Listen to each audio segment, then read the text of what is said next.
৯৮টি ব্যাংক হিসেবে সাবেক বিদ্যুৎ প্রতিমন্ত্রী নসরুল হামিদ বিপুর ৬,০০০ কোটি টাকার সন্দেহজনক লেনদেনের অভিযোগে মামলা করেছে দুদক। দুপুরে বিষয়টি নিশ্চিত করেছে সংস্থাটি। মামলাটি করেন দুদকের উপপরিচালক মোস্তাফিজুর রহমান। এজাহারে বলা হয়, নসরুল হামিদ ২০০৫ থেকে ২০২৪ সাল পর্যন্ত নিজ নামে ৯৮টি ব্যাংক হিসেবে মোট ৩,০৫৮ কোটি টাকা জমা এবং ৩,১৮০ কোটি টাকা উত্তোলন করেন, যা অস্বাভাবিক ও সন্দেহজনক লেনদেন। এছাড়া আয়কর নথি অনুযায়ী নসরুল হামিদের পারিবারিক ও অন্যান্য ব্যয় পাওয়া যায় মোট ১১,৭২,০০,০০০ টাকা। কিন্তু প্রকৃতপক্ষে অতিরিক্ত সম্পদের পরিমাণ পাওয়া গেছে, যা তার আয়ের সাথে অসঙ্গতিপূর্ণ ও দুদকের আইনে শাস্তিযোগ্য অপরাধ।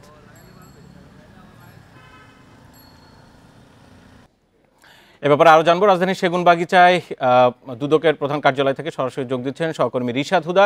রিশাদ হুদা, সাবেক বিদ্যুৎ ও জ্বালানি প্রতিমন্ত্রীর ব্যাপারে সর্বশেষ কি তথ্য রয়েছে? দুদকের দিক থেকে কি ধরনের কার্যক্রম নেওয়া হচ্ছে?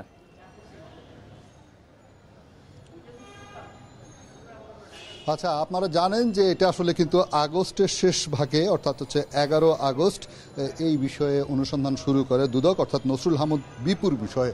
তো নসরুল হামিদ বিপুকে আমরা যতদূর দেখেছি তিনি কিন্তু খুব স্মার্ট একজন মন্ত্রী ছিলেন, প্রতিমন্ত্রী ছিলেন। অর্থাৎ স্মার্ট আমি এই মানে নেগেটিভ অর্থেই বলছি যে তিনি কিন্তু দুর্নীতি যে করতেন খুব পরিকল্পিতভাবে করতেন এবং মিটিকুলাসলি তিনি কিন্তু সব বিষয়গুলো করতেন। এবং এই যে টাকা যেটার কথা আপনি বলছেন প্রায় ৩,৫০০ কোটি টাকার মতো, সেটা কিন্তু সে পুরোপুরি যে সে নিজে তসরুপ করেছে বিষয়টি কিন্তু তা নয়। এটি ভাগবাটোয়ারা হয়ে অনেক জায়গায় গিয়েছে এবং সেটা কিন্তু বেশিরভাগই দেশের বাইরে বলে চলে গিয়েছে বলে আমরা তথ্য পেয়েছি। বিশেষ করে যুক্তরাষ্ট্র, কানাডা, তারপর হচ্ছে যে অস্ট্রেলিয়া, এই মালয়েশিয়া, সংযুক্ত আরব আমিরাত, এই সব জায়গায় কিন্তু গিয়েছে। এবং এই সবের মানে শুধু সব টাকা যে তার কাছে গিয়েছে তা না, বিভিন্ন মহলে কিন্তু এই টাকা ভাগবাটোয়ারা হয়েছে। তো আপনারা জানেন যে তার এত কিছুর পরও কিন্তু তিনি একজন ধনাঢ্য পরিবারের সন্তান।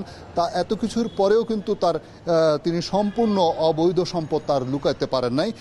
প্রায় ৩৬ লক্ষ টাকার অবৈধ সম্পদ, এত ছলচাতুরির পরেও তার কিন্তু অবৈধ সম্পদ পাওয়া গেছে। অর্থাৎ সুনির্দিষ্টভাবে তার অবৈধ সম্পদ দুদক পেয়েছে। এবং পাশাপাশি আরেকটি বিষয় আপনাদেরকে বলে রাখি, তার যে টাকা, সেই টাকা কিন্তু বেশিরভাগ টাকাই কিন্তু তিনি বিদেশে পাচার করেছেন। এবং যেই পরিমাণ টাকা তার বিদেশে পাচার হয়েছে বা অবৈধ সম্পদ তিনি করেছেন, এটা কিন্তু আসলে তার যে বর্তমান সম্পদ দেশে আছে, অর্থাৎ হামিদ কনস্ট্রাকশন বা হামিদ গ্রুপ অফ ইন্ডাস্ট্রিজ যেটা আছে, সেইটার সমন্বয়ে তারও বেশ কয়েক গুণ বেশি। অর্থাৎ তার যে সম্পদ সেটাও যদি বাজেয়াপ্ত করা হয়, তারপরেও কিন্তু এই টাকা যে তসরুপ করা টাকার পরিমাণ হবে না। তো নসরুল হামিদ বিপু কিন্তু প্রতিমন্ত্রী হিসাবে পরপর ২ টার্ম আসলে ছিলেন এবং তিনি কিন্তু প্রতিটি প্রকল্প থেকে তার 10% যে ঘুষ সেটা কিন্তু বরাদ্দ ছিল।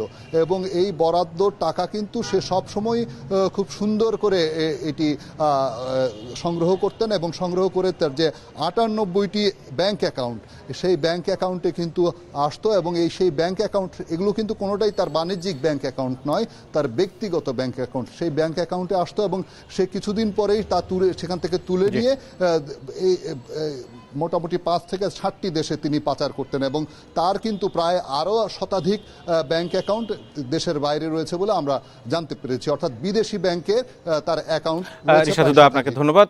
সাবেক প্রতিমন্ত্রী নসরুল হামিদ বিপুর অ্যাকাউন্টে ৬,০০০ কোটি টাকার বেশি লেনদেনের বিষয় নিয়ে কথা বলছিলেন তিনি।